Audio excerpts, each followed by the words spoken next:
என் பெயர் மேகலா. எனக்கு இப்போது 32 வயது ஆகிறது. என் வாழ்க்கையின் ஒரு இக்கட்டான சூழ்நிலையில் கிராமத்திலிருந்து என் வீட்டு வேலைக்காக வந்த 19 வயது இளைஞன்தான் ஆகாஷ். அவன் எப்போதும் என் பின்னாலேயே சுற்றி வருவான். ஆரம்பத்தில் அவனுடைய தோற்றத்தை பார்த்து அவன் மிகவும் சிறிய பையன், அவனுக்கு உலகம் தெரியாது என்றுதான் நான் நினைத்திருந்தேன். ஆனால் ஒரு நாள் அவன் என் முகத்தை பார்த்து, எஜமானி என்னை மிகவும் சிறியவன் என்று நினைக்கும் அந்த பெரிய தவறை இனி ஒருபோதும் செய்யாதீர்கள் என்றான். அன்று இரவு நான் அவனை பார்த்தபோது எனக்குள் பெரும் ஆச்சரியம் ஏற்பட்டது. ஏனென்றால் அன்று இரவு ஆகாஷ் ஒரு 19 வயது பையனைப் போல நடந்து கொள்ளாமல் மிகவும் முதிர்ச்சியடைந்த ஒரு 30 வயது மனிதனைப் போல கம்பீரமாக நடந்து கொண்டான். ஆகாஷ் என் வீட்டில் தங்க ஆரம்பித்ததிலிருந்தே என் வாழ்க்கையிலும் என் உடலிலும் பல விசித்திரமான மாற்றங்கள் ஏற்படத் தொடங்கின. ஆகாஷ் மிகவும் சிறியவன், அவனுக்கு இந்த உலகத்தின் தந்திரங்கள் எதுவும் தெரியாது என்றுதான் நான் ஆழமாக நம்பியிருந்தேன். ஆனால் மெதுவாக அவனுடைய உண்மையான நேரங்களும் அவனது ரகசியங்களும் எனக்குத் தெரிய ஆரம்பித்தன. ஒரு 19 வயது பையனால் என் வயதான 32 வயது பெண்ணுக்கு எப்படி இவ்வளவு பெரிய மகிழ்ச்சியையும் நிம்மதியையும் தர முடியும் என்று நான் என் வாழ்நாளில் நினைத்துக்கூட பார்த்ததில்லை. நான் அவனை என் நகரத்து வீட்டிற்கு வேலைக்காக என் சொந்த கிராமத்திலிருந்துதான் அழைத்து வந்தேன். என் வீட்டில் நானும் என் ஒரு வயதுடைய அன்பு மகன் கவினும் மட்டுமே தனியாக வாழ்ந்து வந்தோம். நான் வேலைக்குச் சென்றுவிட்டால் வீட்டில் ஆகாஷ் என் குழந்தையை மிகவும் பத்திரமாக பார்த்துக் கொள்வான். அதற்காக அவன் என் வீட்டிலேயே தங்கிவிட்டான். நான் உண்மையில் திருமணம் செய்யாமலேயே ஒரு தாயானவள். என் முன்னாள் காதலன் என்னை ஏமாற்றி திருமணம் செய்து கொள்வதாக போய் ஆசை காட்டி என்னுடன் ஒரு பெரிய காதல் நாடகத்தை ஆடினான். நான் அவனால் கர்ப்பமாக இருந்தபோது அவனுக்கு தெரியாமல் ஒரு நாள் அவரது வீட்டிற்குச் சென்றேன். ஆனால் அங்கே அவனுக்கு வேறொரு பெண்ணுடன் கோலாகலமாக திருமணம் நடந்து கொண்டிருந்தது. அவன் என்னிடம் காதலைப் பற்றிப் பேசி ஏமாற்றிவிட்டு ஒரு பணக்கார பெண்ணை மணந்து கொண்டான். நான் ஏமாற்றத்தை உணர்ந்து என் கருவைக் கலைக்க நினைத்தபோது நேரம் முற்றிலும் கடந்துவிட்டது. நான் அப்போது 5 மாத கர்ப்பிணியாக இருந்தேன். என் கௌரவமான பெற்றோர்கள் இந்த விஷயத்தை அறிந்து என்னையும் என் வயிற்றில் வளர்ந்த குழந்தையையும் ஏற்றுக்கொள்ள முற்றிலுமாக மறுத்து வீட்டை விட்டு துரத்திவிட்டார்கள். அப்போதுதான் நான் இந்த நகரத்திற்கு வந்து தனியாக வாழ ஆரம்பித்தேன். சில மாதங்களுக்கு முன்பு நான் என் தாத்தாவின் 92வது பிறந்தநாள் விழாவை கொண்டாடுவதற்காக என் சொந்த கிராமத்திற்கு சென்றிருந்தேன். என் தாத்தா மட்டுமே என் மீது பாசமாக இருந்து எனக்கு அந்த பிறந்தநாள் அழைப்பை அனுப்பியிருந்தார். அதனால் நான் கிராமத்திற்குச் சென்றேன். அந்த பெரிய குடும்பத்தில் என் தாத்தா மட்டுமே என் மகனை அன்புடன் தன் மடியில் தூக்கி வைத்துக் கொண்டார். என் மகன் கவின் அவருடன் மகிழ்ச்சியாக விளையாடிக் கொண்டிருந்தான். அப்போது என் அலுவலகத்திலிருந்து எனக்கு ஒரு முக்கியமான தொலைபேசி அழைப்பு வந்தது. நான் சற்று அமைதியாக பேசுவதற்காக தொலைபேசியை எடுத்துக்கொண்டு வீட்டின் வெளியே சென்றேன். நான் பேசி முடித்துவிட்டு உள்ளே திரும்பி வந்தபோது என் மகன் கவின் தாத்தாவிடம் இல்லாமல் அங்கு நின்றிருந்த வீட்டு வேலைக்கார பையனிடம் இருந்தான். கவின் அந்த வேலைக்காரனிடம் மிகவும் நெருக்கமாகச் சிரித்து விளையாடுவதை நான் தூரத்திலிருந்து பார்த்தேன். நான் உடனடியாக என் குழந்தையை அந்த வேலைக்காரனிடமிருந்து கைகளில் வாங்கிக் கொண்டு அங்கிருந்து புறப்பட ஆயத்தமானேன். அப்போது அந்த வேலைக்காரன் என்னை மரியாதையுடன் நிறுத்தினான். அவன், எஜமானி, எனக்கு உங்களது நகரத்து வீட்டில் கொஞ்சம் வேலை வாய்ப்பு தேவை, எனக்கு பணம் பெரியதாக தேவையில்லை என்று கூறினான். அவன் தன்னை எனக்கு அறிமுகப்படுத்திக் கொண்டான். என் பெயர் ஆகாஷ், நான் இந்த வீட்டில் மாடு மற்றும் எருமைகளின் கொட்டகையைச் சுத்தம் செய்யும் சாதாரண வேலை செய்கிறேன். ஆனால் இப்போது பெரிய முதலாளி வீட்டில் உள்ள மாடு எருமைகளை எல்லாம் விற்கப் போகிறார். அதனால் வேலை பறிபோகும் நிலையில் உள்ளேன். உங்களிடம் நகரில் ஏதாவது வேலை இருந்தால் எனக்கு கொடுங்கள். எனக்கு இந்த வேலை மிகவும் தேவை. என் பெற்றோர்களும் தினக்கூலி வேலைதான் செய்கிறார்கள். குடும்பச் சூழ்நிலைக்காக எனக்கு வேலை மிகவும் தேவை என்றான். அப்போது நான் அவனிடம், என் நகரத்து வீட்டில் என் குழந்தையை பராமரிக்கும் ஒரு வேலை இருக்கிறது. ஆனால் இதற்காக நீ என்னுடன் நகரத்திற்கு வர வேண்டும். இந்த வேலைக்கு நான் உனக்கு மாதச் சம்பளமாக 1500 மட்டும்தான் கொடுப்பேன் என்றேன். அவனுக்கு பணம் அதிகம் தேவையில்லை என்பதால் ஆகாஷ் என்னுடன் நகரத்திற்கு வர உடனடியாக தயாரானான். என் மகன் கவினும் அவனுடன் மிகவும் மகிழ்ச்சியாக இருந்தான். அதை பார்த்து மட்டுமே நான் ஆகாஷை என் வீட்டுக்கு அழைத்து வர இறுதி முடிவு செய்தேன். ஆகாஷ் அன்று முதல் என் நகரத்து வீட்டிலேயே தங்கினான்.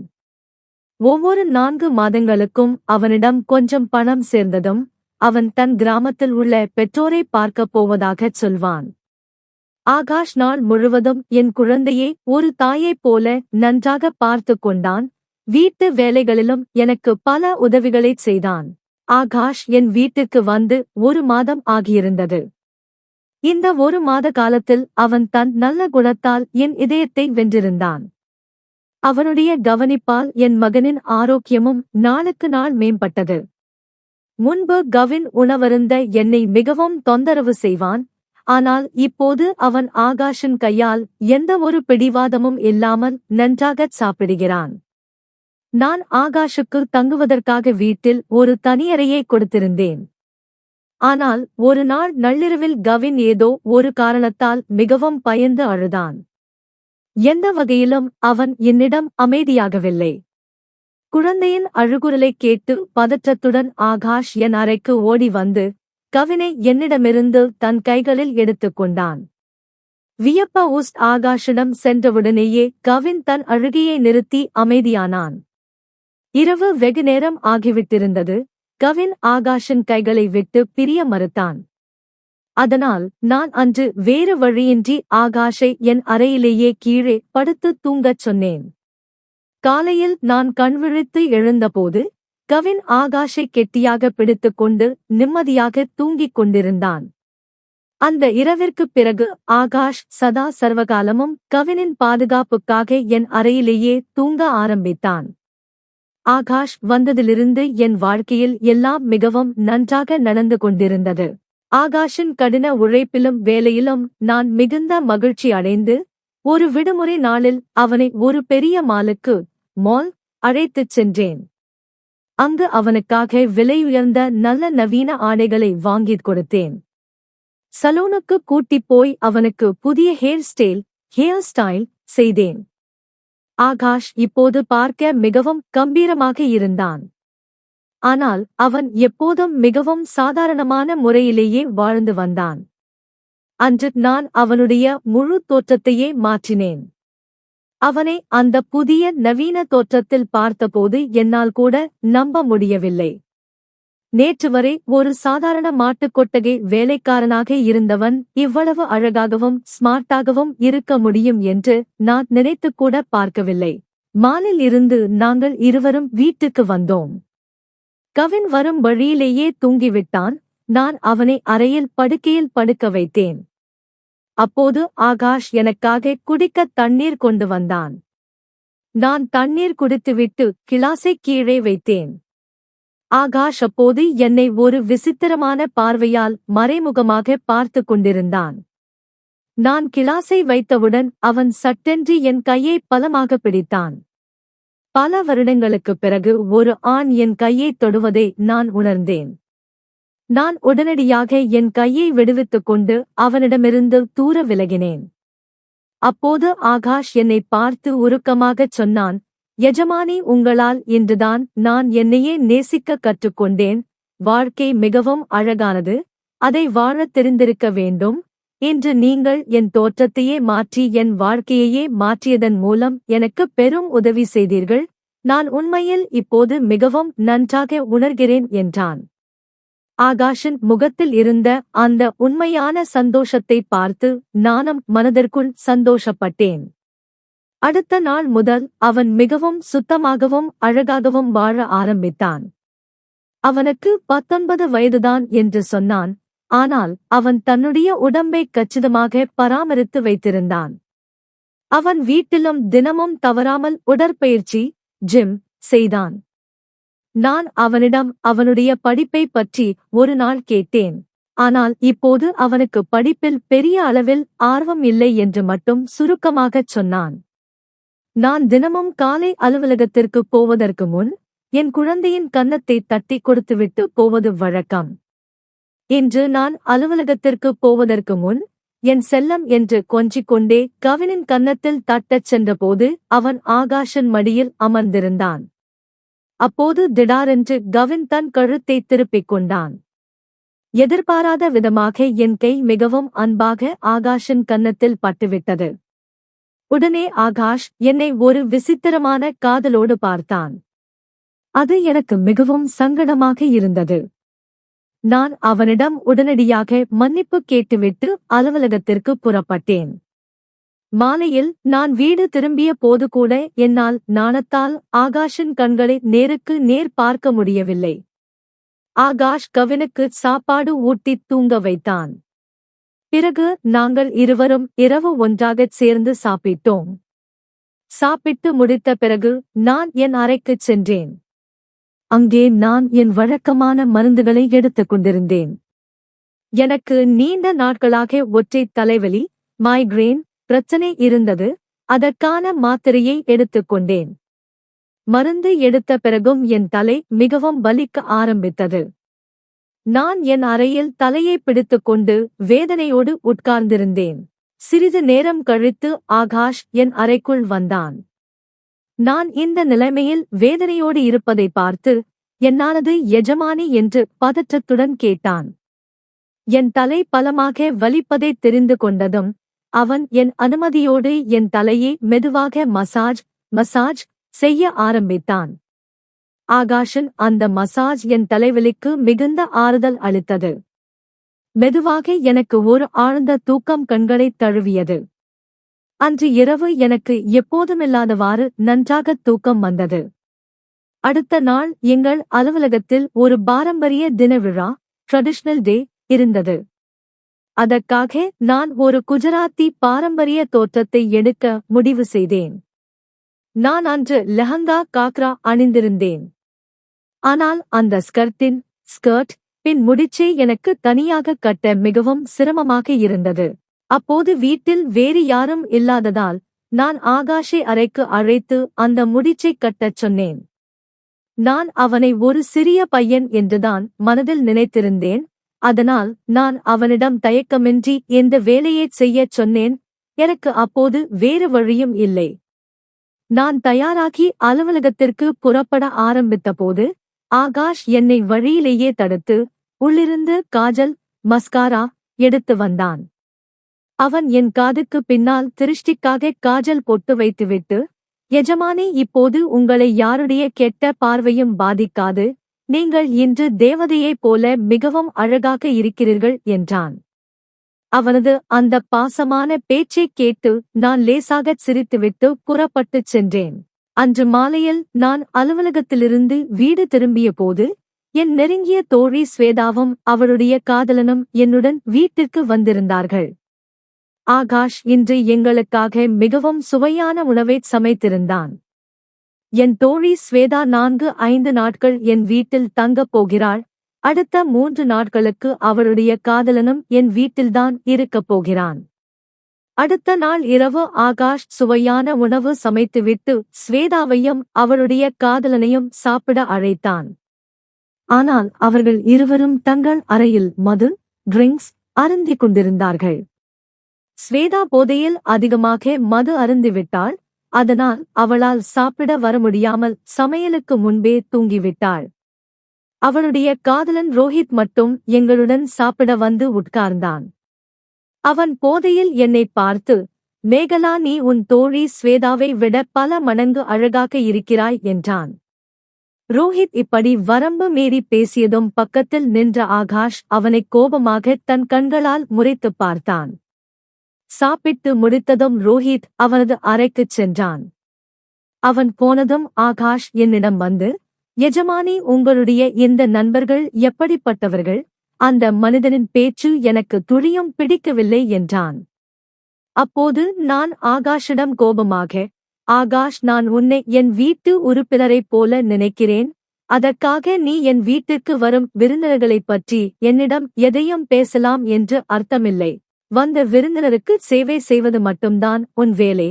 அதனால் நீ அதை மட்டும் செய். மற்றபடி எனக்கு எதுவும் கற்றுத் தர வேண்டியதில்லை என்றேன். ஆகாஷே, நான் அதிகாரத்துடன் அதட்டிவிட்டு என் அறைக்குச் சென்றேன். நான் அவனை அதட்டி பேசியிருந்தாலும் அவன் எனக்காக பாசத்துடன் தண்ணீர் கொண்டு வந்தான். அப்போது நான் என் தலைவலி மருந்துகளை எடுத்துக்கொண்டு தண்ணீர் குடித்துவிட்டு நிம்மதியாக தூங்கினேன். இன்று ஆகாஷ் என் அறைக்கு தூங்க வரவில்லை என்று நினைத்தேன். ஆனால் காலையில் கண் விழித்தபோது அவனை கவலையுடன் என் அறையில் கண்டேன். சிறிது நேரத்தில் என் எதிரில் என் தோழி ஸ்வேதா வந்தாள். அவள் முகம் மிகவும் கோபமாக இருந்தது. அவள் ஆகாஷை இழுத்துக்கொண்டு என் முன் கொண்டு வந்து நிறுத்தினாள். ஆகாஷின் கையில் ஸ்வேதாவின் துப்பட்டா கட்டப்பட்டிருந்தது. ஸ்வேதா கோபத்துடன், மேகலா, உன் இந்த கிராமத்து வேலைக்காரன் என் காதலன் ரோஹித்தின் கையை அடித்து உடைத்துவிட்டான் என்றாள். ஆகாஷ் தன் தலையை மட்டும் ஆட்டி, இல்லை எஜமானி, நான் எதுவும் செய்யவில்லை. இரவில் ரோஹித் சார் அதிக போதையில் இருந்திருப்பார். அப்போது அவர் சமநிலை இழந்து படிக்கட்டில் இருந்து விழுந்திருப்பார். நான் ஏன் ரோஹித் சார் மீது கை வைக்கப் போகிறேன் என்றான். ஸ்வேதா இன்னும் போதை தெளியாமல் இருப்பது போல் எனக்குத் தோன்றியது. ஆனால் ஆகாஷ் எனக்காக அவர்கள் இருவரிடமும் பெருந்தன்மையாக மன்னிப்பு கேட்டான். ஸ்வேதாவும் ரோஹித்தும் கோபத்துடன் அங்கிருந்து புறப்பட்டுச் சென்றார்கள். அவர்கள் சென்றதும் ஆகாஷ் என்னிடமும் மன்னிப்பு கேட்க ஆரம்பித்தான். அவன் உண்மையில் தவறு எதுவும் செய்யவில்லை என்று என் மனதிற்கு தெரிந்தது. இன்று நான் அலுவலகத்திற்கு விடுமுறை எடுத்தேன். ஏனென்றால் பல நாட்களாக நான் மிகவும் பிஸியாக இருந்தேன். இன்று எனக்காக கொஞ்சம் நேரம் ஒதுக்கலாம் என்று நினைத்தேன். காலை உணவு சாப்பிட்ட பிறகு நான் மீண்டும் 1 மணி நேரம் நிம்மதியாக தூங்கினேன். என் மகன் கவினம் என்னுடன் தூங்கினான்.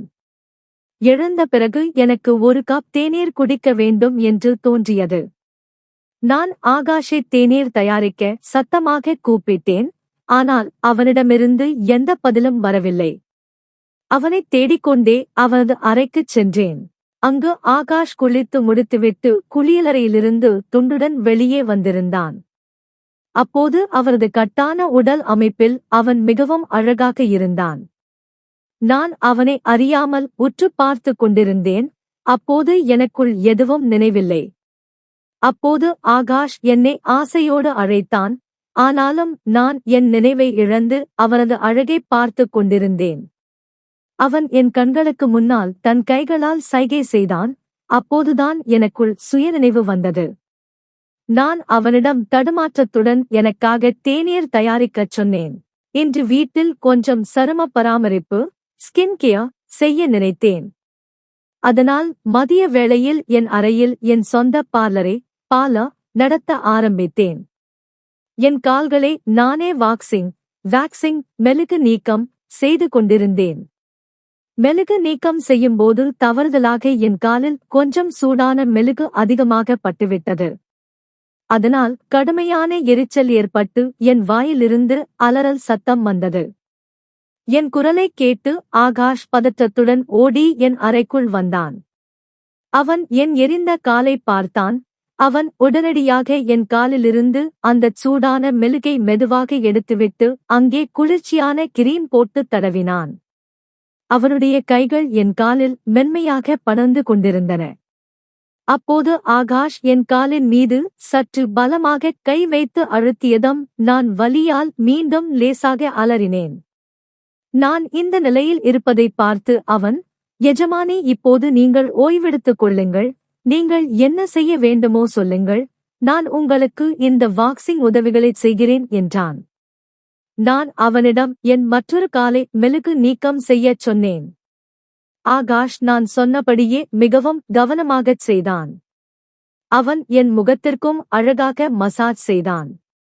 அவன் மசாஜ் செய்ததில் என் ஒற்றைத் தலைவலி மறைந்து எனக்கு மிகவும் ஆறுதல் கிடைத்தது. இன்றைய விடுமுறை நாள் எனக்கு மிகவும் அமைதியாக கழிந்தது. ஆகாஷிடம் எல்லா நல்ல குணங்களும் நிறைந்திருந்தன. எந்த ஒரு வீட்டு வேலையிலும் அவன் பின்வாங்கவில்லை. இன்று இரவு நான் அவனை என் அறையில் தூங்க வேண்டாம் என்று கண்டிப்பாகச் சொல்லிவிட்டேன். நாள் முழுவதும் நான் வீட்டில் இருப்பதில்லை, குறைந்தபட்சம் இரவிலாவது நான் என் குழந்தையுடன் தனியாக நேரம் செலவிட வேண்டும். ஒவ்வொரு முறையும் ஆகாஷ் என் அறைக்கு வருவது எனக்கு பிடிக்கவில்லை என்று கூறி அவனை அவனது அறைக்கு அனுப்பிவிட்டேன். இப்படி சில நாட்கள் கழிந்தன. சில நாட்களாக ஆகாஷ் இல்லாமல் கவின் இரவில் சரியாக தூங்கவில்லை. ஆனால் மெதுவாக அவன் அழுவதை நிறுத்திவிட்டான். ஆனால் என் உடலில் சில விசித்திரமான மாற்றங்கள் ஏற்படுவதை நான் உணர்ந்தேன். காலையில் எழுந்ததும் என் உடல் முழுவதும் கடுமையான வலி எடுக்க ஆரம்பித்தது. திடீரென்று இது ஏன் நடக்கிறது என்று எனக்கு புரியவில்லை. சில நாட்களில் என் உடல் வலி மிகவும் அதிகமாகி படுக்கையிலிருந்து எழும்பவும் எனக்கு துளியும் விருப்பமில்லாமல் இருந்தது. அப்போது நான் அலுவலகத்திலிருந்து ஒரு வார காலம் மருத்துவ விடுமுறை எடுத்தேன். சில நாட்கள் ஓய்வெடுத்தேன். சில நேரம் கொஞ்சம் வலி சரியாகிவிடும். இப்போது முழு நேரமும் கவின் ஆகாஷுடன் தான் இருக்கிறான். குழந்தைக்கு பசித்தால் ஆகாஷ் அடிக்கடி என் அருகில் வருவான். ஆனால் இன்று நான் என் தலையை பலமாக பிடித்துக்கொண்டு படுக்கையில் உட்கார்ந்திருந்தேன். இரவில் ஆகாஷ் குடிதண்ணீர் எடுத்துக்கொண்டு என் அறைக்குள் வந்தான். நான் என் தலையில் கை வைத்திருப்பதைப் பார்த்து எனக்கு மிகவும் வலிப்பது அவனுக்கு புரிந்து கொண்டது. ஆகாஷ் மெதுவாக, எஜமானி, உங்களுக்கு ஆட்சேபனை இல்லை என்றால் நான் உங்கள் நெற்றியில் மசாஜ் செய்யட்டுமா என்றான். என் தலை மிகவும் வலித்ததால் அவன் மசாஜ் செய்ய நான் சம்மதித்தேன். அவன் மசாஜ் செய்தபோது எனக்குள் மீண்டும் ஒரு விசித்திரமான ஆறுதல் கிடைத்தது. அவனது மசாஜால் என் வலி சட்டென்று மறைந்துவிட்டது. மசாஜ் செய்யும்போது ஆகாஷ் என்னிடம் மெதுவாக, எஜமானி, உங்களுக்கு கவினின் தந்தை நினைவுக்கு வருவதில்லையா? நீங்கள் இவ்வளவு அழகாகவும் இளமையாகவும் இருந்தும் ஏன் இன்னும் தனியாகவே வாழ்கிறீர்கள் என்று கேட்டான். அவனுடைய அந்தக் கேள்விக்கு என்னிடம் சரியான பதில் இல்லை. நான் அவனிடம் உன் கேள்விக்கு பதில் என்னிடம் இல்லை என்றேன். அந்த கேள்வி அங்கேயே முடிந்தது. ஆகாஷின் மசாஜ் எனக்கு அன்று நன்றாக தூக்கம் வரவைத்தது. அடுத்த 2 நாட்களுக்குப் பிறகு என் முன்னாள் காதலனை நான் சந்தித்த அதே துரோக தேதி வந்தது. கடைசியில் அந்த நாளும் வந்துவிட்டது. அன்று நாள் முழுவதும் என் மனதை ஏதாவது ஒரு வேலையில் பிஸியாக வைத்திருக்க முயற்சி செய்தேன். ஆனால் இரவின் இருளில் என் காதலன் எனக்கு மிகவும் நினைவுக்கு வந்தான். இன்று அவன் என்னுடன் இல்லை. ஆனால் அவன் என் குழந்தையின் தந்தை. கவினைப் பார்க்கும் போதெல்லாம் எனக்கு தினமும் அவனது துரோகம் நினைவுக்கு வரும். இன்று என் உணர்வுகளை என்னால் மறைக்க முடியவில்லை. நான் என் அறையில் தனியாக உட்கார்ந்து சத்தமாக அழ ஆரம்பித்தேன். கவின் அருகில் தூங்கிக் கொண்டிருந்தான் என்பதும் எனக்கு நினைவில் இல்லை. நான் இன்று என் வழக்கமான தலைவலி மருந்துகளையும் எடுக்கவில்லை. அப்போது ஆகாஷ் தண்ணீர் எடுத்துக்கொண்டு என் அறைக்குள் வந்தான். நான் அழுது கொண்டிருப்பதைப் பார்த்து அவன் எனக்கு தண்ணீர் கொடுத்தான். நான் அமைதியானதும் அவன் எனக்கு மருந்துகளை கொடுத்தான். என் அழுகை சத்தத்தால் கவின் படுக்கையில் லேசாக அசைந்தான். அவன் எழுந்துவிடக் கூடாது என்பதற்காக ஆகாஷ் என்னை அவனது அறைக்கு மெதுவாக அழைத்துச் சென்றான். அங்கே போய் நான் உணர்ச்சிவசப்பட்டு ஆகாஷின் கையை இறுகப் பிடித்துக் கொண்டேன். நான் என் சுய உணர்வை முற்றிலும் இழந்து விட்டதைப் போல் இருந்தது. என் அழுகைக்கான காரணத்தைக் கேட்ட ஆகாஷும் இப்போது அமைதியாகிவிட்டான். அவன் தொடர்ந்து தன் கைகளால் என் கண்ணீரை துடைத்துக் கொண்டிருந்தான். நான் அழுது கொண்டே அவன் கையை பிடித்துக்கொண்டு அவனை என் அருகில் அமர வைத்தேன். அப்போது ஆகாஷ் என்னை பார்த்து, எஜமானி, நான் இன்னும் சிறிய பையன், எனக்கு எதுவும் தெரியாது என்றான். அவன் பேச்சைக் கேட்டு நான் மெதுவாக அவனது காதலோடு அவன் அருகில் சென்றேன். அந்த இரவு முழுவதும் நான் அவனது அறையிலேயே அவனுடன் இருந்தேன். ஆனால் காலையில் நான் கண்விழித்து எழுந்தபோது அவன் என் அருகில் இல்லை. அவனுடைய சட்டை மட்டும் அங்கேயே கிடந்தது. நான் வெளியே சென்று பார்த்தபோது ஆகாஷ் என் குழந்தைக்கு பாசத்துடன் பால் மற்றும் பிஸ்கட் ஊட்டுவதை பார்த்தேன். எனக்கு கவினைப் பற்றிய நினைவு கூட நேற்று இரவில் இல்லை. ஆனால் ஆகாஷ் அவனை மறக்கவில்லை. அவன் எங்கள் இருவரையும், தாயையும் மகனையும் மிகவும் சந்தோஷமாக பார்த்து கொண்டான். அந்த இரவுக்குப் பிறகு நான் காலையில் தாமதமாகவே எழுந்தேன். அந்த நாள் முழுவதும் ஆகாஷ் வெட்கத்தால் என் கண்களை நேருக்கு நேர் பார்க்கவில்லை. இன்று என் தோழி ஸ்வேதா மீண்டும் என்னைச் சந்திக்க என் வீட்டுக்கு வந்தாள். அவள் வரும்போது ஆகாஷை பார்க்கவில்லை. ஆனால் ஆகாஷ் அவளுக்கு தண்ணீர் கொடுத்தான். பின்பு அறையை விட்டு வெளியேறினான். சிறிது நேரம் பேசிய பிறகு ஸ்வேதா வீட்டிற்கு புறப்பட ஆரம்பித்தாள். போகும்போது அவள் என் காதில், மேகலா, உன் வேலைக்காரனை எவ்வளவு சீக்கிரம் முடியுமோ அவ்வளவு சீக்கிரம் இங்கிருந்து வேலைக்காரன் வேலையை விட்டு அனுப்பிவிடு. அவன் பார்க்க எவ்வளவு அப்பாவி போல் இருக்கிறானோ அவ்வளவு அப்பாவி அவன் இல்லை என்றாள். அவள் பேச்சை நான் அப்போது பெரியதாக எடுத்துக் கொள்ளவில்லை. வழக்கம் போல் இரவு உணவு சாப்பிட்ட பிறகு ஆகாஷ் என் அறைக்கு தண்ணீர் கிளாஸை எடுத்து வந்தான். கவினையும் தொட்டிலில் தூங்க வைத்தான். கவின் இன்று காலில் ஊஞ்சலில் தூங்கிக் கொண்டிருந்தான். ஆகாஷ் அவனை பார்த்து கொண்டிருந்தான். நான் என் அறையின் விளக்கை அணைத்துவிட்டு படுத்துத் தூங்கினேன். சிறிது நேரத்திற்குப் பிறகு என் அறையில் கவினின் அழுகை குரல் கேட்டது. அவனுடைய குரலால் என் தூக்கம் கலைந்தது. நான் எழுந்திருக்கப் போகும்போது அவனுடைய அழுகை சத்தம் சட்டென்று நின்றது. சிறிது நேரத்திற்குப் பிறகு என் அறைக்கதவு மெதுவாக திறக்கும் சத்தம் கேட்டது. நான் தூங்குவது போல் நடித்துக் கொண்டு அமைதியாக எல்லாவற்றையும் பார்த்து கொண்டிருந்தேன். ஆகாஷ் என் அறைக்குள் வந்தான். நான் தூங்குகிறேனா இல்லையா என்று பார்க்க என் அருகில் வந்தான். பிறகு அவன் என் மேஜை மேல் இருந்த மொபைலை எடுத்தான். அவனுடைய அந்த தேடலை பார்த்து நான் வேகமாக எழுந்து அறையின் விளக்கை ஆன் செய்தேன். நான் விழித்திருப்பதை பார்த்து அவன் அதிர்ச்சியில் திகைத்தான். நான் அவன் கையிலிருந்து என் மொபைலை பிடுங்கினேன். நான் அவனிடம், ஆகாஷ், இதெல்லாம் என்ன? நீ நள்ளிரவில் இப்போது இங்கே என் அறையில் என்ன செய்கிறாய் என்று கோபமாக கேட்டேன். அவன் எதுவும் சொல்லாமல் அங்கிருந்து தலைகுனிந்து போக ஆரம்பித்தான். ஆனால் நான் அவனை அவ்வளவு எளிதாக விட்டுவிட விரும்பவில்லை. ஸ்வேதாவின் காதலனை அவன் அன்று இரவில் அடித்த ரகசிய வீடியோவை நான் அவனுக்கு என் மொபைலில் காட்டினேன். அன்று ரோஹித்தின் மொபைல் கேமரா தவறுதலாக ஆன் செய்யப்பட்டிருந்தது.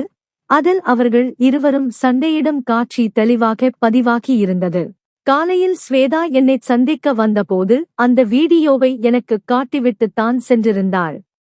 அப்போதிருந்தே நான் ஆகாஷை உன்னிப்பாக கவனித்துக் கொண்டிருந்தேன்.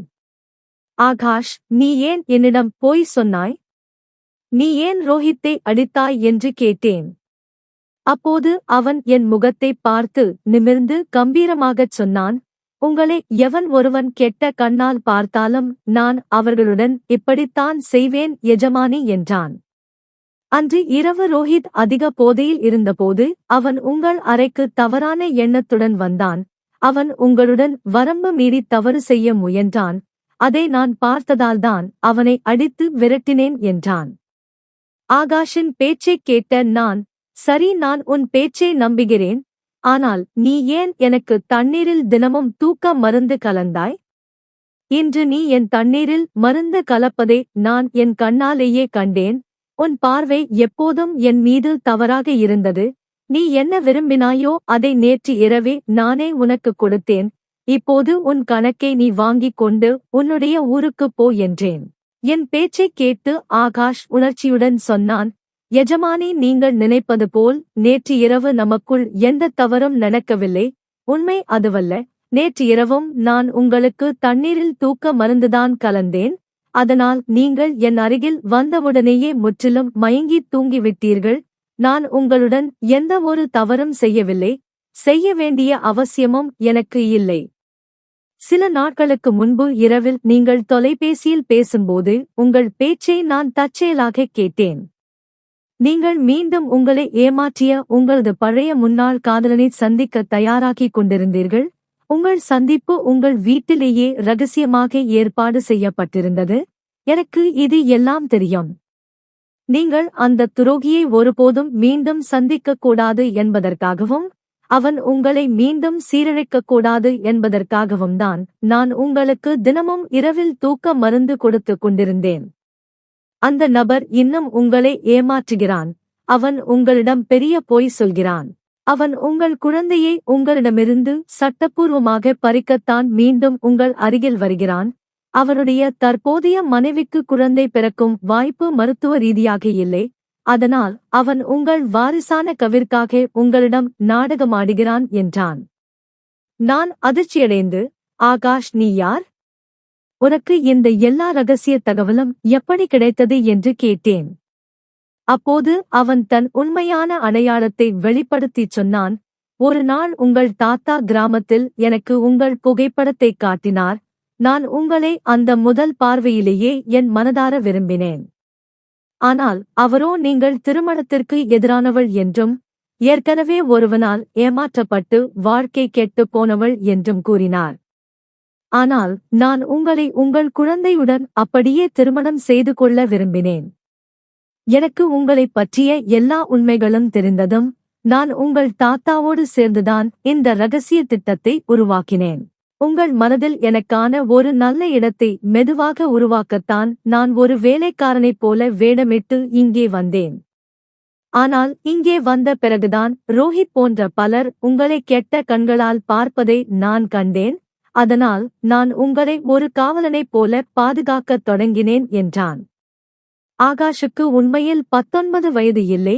என் முதல் சந்தேகம் முற்றிலும் சரியானது. அவனுக்கு 30 வயது ஆகிறது. அவன் ஒரு நல்ல அரசு வேலையில் இருந்தான். அவன் என் மேல் வைத்துள்ள தூய்மையான காதலுக்காகத்தான் இவ்வளவு கஷ்டப்பட்டு வேலைக்காரனாக நடித்தான். ஆகாஷ் என் முன்னாள் காதலனைப் பற்றி என்ன சொன்னானோ அது எல்லாம் முற்றிலும் உண்மை என்பதை நான் பிறகு விசாரித்து அறிந்து கொண்டேன். ஆகாஷ் என் காதலனைப் பற்றிய எல்லா துரோகத் தகவல்களையும் சரியாக கண்டுபிடித்திருந்தான். ஆகாஷைப் போன்ற ஒரு நேர்மையான குணமுள்ள கணவனும் என் குழந்தைக்கு ஒரு நல்ல தந்தையும் கிடைப்பது எனக்கு மிகப்பெரிய விஷயம். என் முன்னாள் காதலனின் அந்த ஏமாற்று வலையில் மீண்டும் சிக்காமல் ஆகாஷ் தான் என்னை காப்பாற்றினான். இன்று நான் விக்ரம் என்கிற ஆகாஷுடன் என் வாழ்க்கையில் மிகவும் சந்தோஷமாக வாழ்ந்து வருகிறேன். அவன் என்னையும் என் குழந்தையையும் தன் உயிரை விட மேலாக நேசிக்கிறான். எங்களை மிகவும் அன்பாக பார்த்துக் கொள்கிறான். என் தாத்தாவின் அந்த ஒரு நல்ல தொலைநோக்கு சிந்தனையின் காரணமாக இப்போது என் புதிய மகிழ்ச்சியான குடும்ப வாழ்க்கை தொடங்கியது. ஆகாஷைப் போன்ற ஒரு உன்னதமான கணவர் கிடைத்தது என்னுடைய மிகப்பெரிய அதிர்ஷ்டம். நண்பர்களே, உங்களை உண்மையாக நேசிப்பவன் எந்த ஒரு கஷ்ட சூழ்நிலையிலும் உங்களை விட்டு விலகிப் போக மாட்டான். உறவுகளை உண்மையோடு பேண நினைப்பவனுக்கு எந்த காரணமும் தேவையில்லை. உறவுகளை முறிக்க நினைப்பவர்களுக்கு ஒரு சின்ன சாக்குப்போக்கு காரணம் கூட போதும். இதுதான் என்னுடைய இன்றைய சிறிய விழிப்புணர்வு தார்மீக கதை. இந்த கதை உங்களுக்கு எப்படி இருந்தது என்கிற உங்களது மேலான கருத்துக்களை கமெண்டில் சொல்லுங்கள். மேலும் இதுபோன்ற சுவாரஸ்யமான கதைகளை கேட்க நமது சேனலை மறக்காமல் சப்ஸ்கிரைப் செய்து கொள்ளுங்கள். மீண்டும் ஒரு புதிய கதையில் சந்திப்போம். நன்றி, வணக்கம்.